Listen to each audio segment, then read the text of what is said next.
tous, bienvenue sur Bana, émission de l'Église de l'Arche de Paix, consacrée à l'édification de la famille, une famille forte pour une Église forte.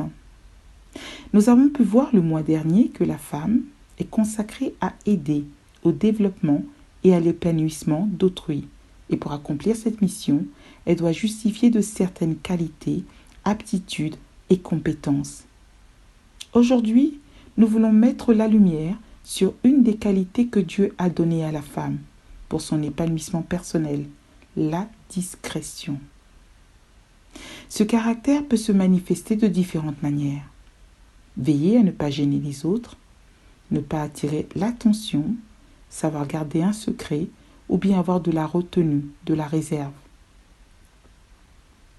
C'est sur ce dernier aspect de la discrétion, être réservé, que nous allons échanger. Voyons ensemble ce que disent les Écritures. Lisons Luc 1, versets 5 à 24. Du temps d'Hérode, roi de Judée, il y avait un sacrificateur nommé Zacharie de la classe d'Abia. Sa femme était d'entre les filles d'Aaron et s'appelait Élisabeth. Tous deux étaient justes devant Dieu, observant d'une manière irréprochable tous les commandements et toutes les ordonnances du Seigneur. Ils n'avaient point d'enfants, parce qu'Élisabeth était stérile, et ils étaient l'un et l'autre avancés en âge. Or, pendant qu'il s'acquittait de ses fonctions devant Dieu, selon le tour de sa classe, il fut appelé par le sort, d'après la règle du sacerdoce, à entrer dans le temple du Seigneur pour offrir le parfum. Alors un ange du Seigneur apparut à Zacharie et se tint debout à droite de l'autel des parfums. Zacharie fut troublé en le voyant, et la frayeur s'empara de lui. Mais l'ange lui dit : « Ne crains point, Zacharie, car ta prière a été exaucée. Ta femme Élisabeth t'enfantera un fils, et tu lui donneras le nom de Jean. » Quelque temps après, Élisabeth, sa femme, devint enceinte. Elle se cacha pendant 5 mois. À la lecture de ce passage, force est de constater qu'Élisabeth cache sa grossesse. En effet, elle fait preuve de discrétion en se mettant à l'écart, en se réservant d'exhiber cette grossesse tant attendue et inespérée. La plupart du temps, lorsque nous demandons quelque chose au Seigneur et que celle-ci se fait attendre, une fois obtenue, nous avons tendance à vouloir partager notre joie à la terre entière. Cependant, la grossesse est une bénédiction particulière car elle se concrétise en plusieurs étapes. En effet, les 3 premiers mois représentent la période la plus sensible de la maternité. C'est la période où le risque de fausse couche est important.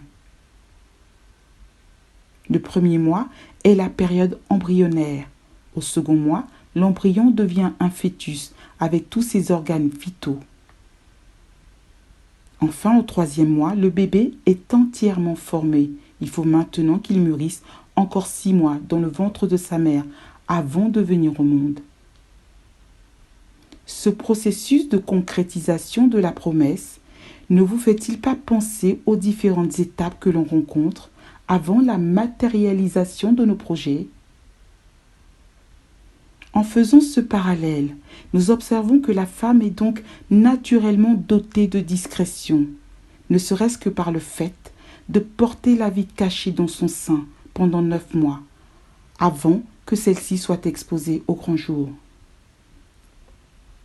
Malheureusement, continuellement sollicité par la société à exhiber ce que l'on possède, notre réussite et ce à quoi l'on aspire, bien souvent nous exposons la bénédiction de Dieu avant qu'elle ne soit arrivée à maturité, occasionnant des avortements, des naissances prématurées, des malformations, pour notre grande déception. Nous avons perdu le réflexe naturel de protéger nos promesses en étant réservés. Dans cette course orgueilleuse, notre ego nous presse constamment à montrer à nos proches, à notre entourage, au monde, non seulement ce que nous avons, mais aussi ce que Dieu projette de nous donner. Bien-aimés, revenons aux pieds du Seigneur, afin qu'il rétablisse cette qualité perdue, de sorte que nous puissions garder ce que Dieu nous a donné et amener ses promesses pour nos vies à terme. Ceci pour notre plus grand bonheur. C'est pourquoi je voudrais encourager une femme aujourd'hui en lui disant ceci. Femme, sois réservée, cache-toi dans la présence de Dieu. Sois sage et garde le silence pour mener à bien et réussir tous tes projets, ton couple, ta famille, ton travail, ton ministère, et que Dieu fasse de toi une femme pleinement épanouie. À l'instar de Marie, Élisabeth ou encore d'Esther, qui en se réservant de parler de ses origines, a pu sauver tous les Juifs de Suse face à l'oppression d'Aman. Esther 2, verset 10. Vous pourrez lire cette histoire dans le livre d'Esther, chapitres 1 à 10. Je vous y invite vivement. Merci de votre écoute. Que Dieu vous bénisse et à très bientôt pour un prochain numéro sur Bana.